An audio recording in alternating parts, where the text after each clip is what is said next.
This is Real News Media TV, coverage you can trust. Please like, share, subscribe, and hit the notification bell. Select all for daily news updates.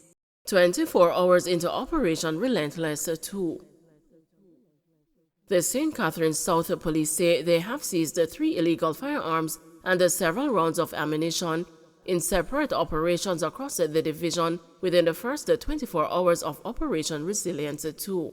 In the first operation, which took place about 10:48 a.m. on Friday, a police team comprising members of the Specialized Operations Branch conducted snap raids in sections of Christian Gardens, where they seized a .45 semi-automatic pistol with a magazine containing 7 rounds. 9 men were detained for questioning during the operation. In the second operation in the 3 East area of Greater Portmore, a police team conducted a targeted operation about 8:40 p.m. 1 man was accosted, searched, and a 9mm pistol with a magazine containing 3 rounds taken from him. 2 other men were also arrested for other offenses. A third operation conducted about 11:30 p.m. in the vicinity of the Helshaw roundabout in Portmore, St. Catherine, yielded a Glock .40 pistol with an extended magazine containing 13 rounds of ammunition. The police say a quick response team targeted a motorcycle with 2 men after they were signaled to stop but refused and sped off. The team gave chase and the pillion fell off the motorcycle. A bag he was carrying also fell. The rider continued and the pillion made his escape in the area, leaving the bag behind. It was searched and a weapon found. The seizures came hours after Operation Relentless 2 was launched by the Police High Command, targeting guns, gunmen, and gangs across the island. In support of this initiative, the St. Catharines South Police have ramped up operational activities across the division with increased daily deployment in hotspot communities. Since the start of the year, the St. Catharines South Police seized 53 illegal firearms, 8 more than the corresponding period last year. Commanding officer for the division, Senior Superintendent of Police Christopher Phillips, commended his team for their effort and has also committed to an all-out assault on criminals and the violence producers in the division. Cocaine worth $3.7 billion seized at Ian Fleming Airport. Over 1,000 pounds of cocaine with a street value of US $25 million or Jamaican $3.7 billion was seized in St. Mary on Friday, law enforcement sources have revealed. It's believed to be among the largest drug seizures in Jamaican history. The drugs were found during an operation at the Ian Fleming International Airport in Boscobel that involved intelligence support from the United States law enforcement agencies, sources disclosed. No arrests were made. Investigators believe a major transnational syndicate is behind the seized contraband. A major investigation is now underway to arrest the perpetrators, a source said.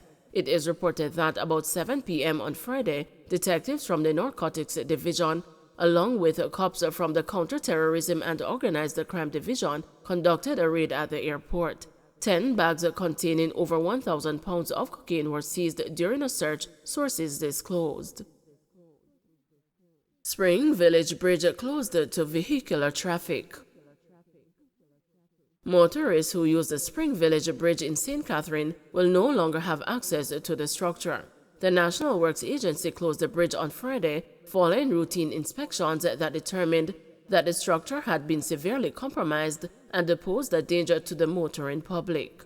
The Spring Village Bridge takes vehicular traffic from the direction of Gutters Old Harbor Road to the communities of Spring Village, Bamboo, Back Pasture, and Worthy Park. NWA Communication and Customer Services Manager Stephen Shaw disclosed that a technical team inspected the bridge and found that it had cracks in the deck and some steel members were compromised from vehicular accidents. One of the 2 abutments also showed signs of weakness. The NWA says motorists needing to travel from the direction of Gutters Old Harbor Road may use the route through Nightingale Grove, which leads back onto the Spring Village main road. The reverse obtains for motorists heading from the direction of Spring Village, Back Pasture, or Worthy Park. Tropical Storm Eon now producing rain in parts of Jamaica. Some parishes have started to experience deteriorating weather conditions including rain associated with Tropical Storm Eon. The Meteorological Service says Jamaica remains on the tropical watch as Ian moves closer to the island. At 11 o'clock, Tropical Storm Eon was about 435 kilometers south-southeast of Kingston.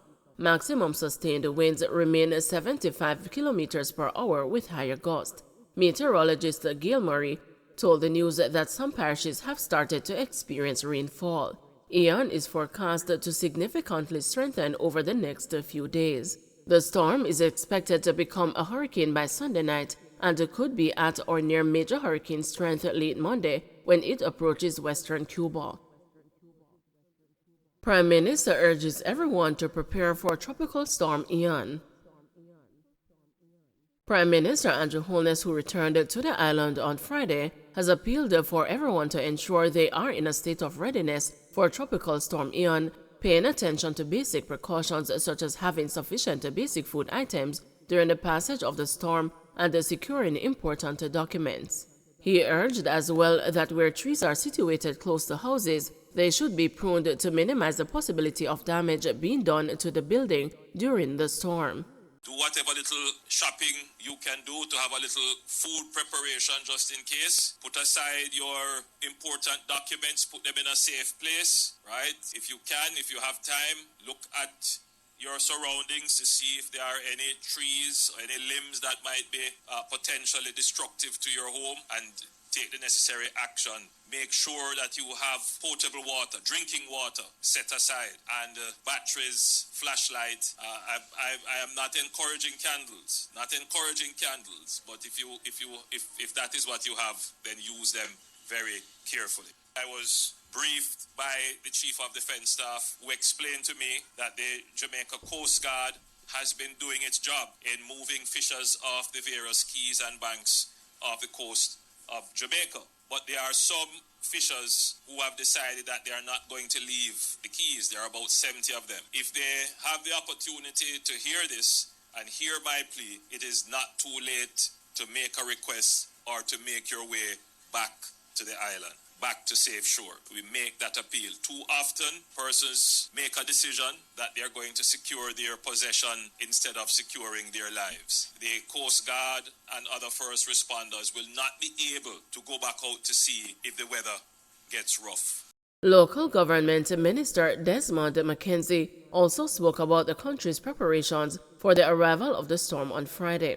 All the functions of government was present, gave an update as to where they are. And the Office of Disaster Preparedness and Emergency Management, ODPEM, will commence operating on a 24-hour basis. We have not yet declared any national alert in terms of our shelters. All 900 shelters and shelter managers are on standby, and once we have been given the indication that we need to move to a different level, then we will make those announcements. But to assure the country that we are prepared for any eventuality, I am urging residents, not just in this community, but right across the island, where there is flooding, don't try to cross it. Those of you who drive motor vehicles, if the road is not possible, don't try and drive through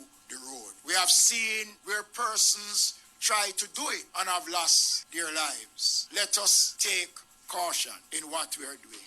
And for those persons who are living in communities that is prone to flooding, we will make all the arrangements. Buses to transport persons will be provided once the call is made. I am urging those persons in community that knows the challenges, when the transportation come, make sure you use it, because we are not prepared to put the lives of our first respondent at risk, because people are afraid to respond to what we are asking. Patsy Edwards Henry re-elected NAJ president for a third term. Patsy Edwards Henry has been re-elected president of the Nurses Association of Jamaica for a third consecutive term. The announcement came Friday at the association's 76th annual general meeting held at the Jamaica Pegasus Hotel in New Kingston. The annual elections were carried out by the Electoral Office of Jamaica on August 30 and 31, the result of which was announced yesterday. The 6 candidates received the votes ranging from a low of 55 to a high of 416 from the ballots cast. The NAJ has a membership pool of just over 2,000, but Edwards Henry, the incumbent, who has worked at Victoria Jubilee Hospital for the last 30 years, polled 416 votes from a total of approximately 800 votes cast to fend off the challenges of 5 other nurses for the top job. Those NAJ members were Sandra Chisholm Ford, Leisha Edwards Thompson, Denise Dakers Reeves, Karen Wright Foster, and Maureen Young Sewell. Edwards Henry says the major focus of her third consecutive term will be to ensure that all nurses are aware of the importance of the association and empowering practitioners. Don't forget to like, share, subscribe, and hit the notification bell. Select all for daily news updates.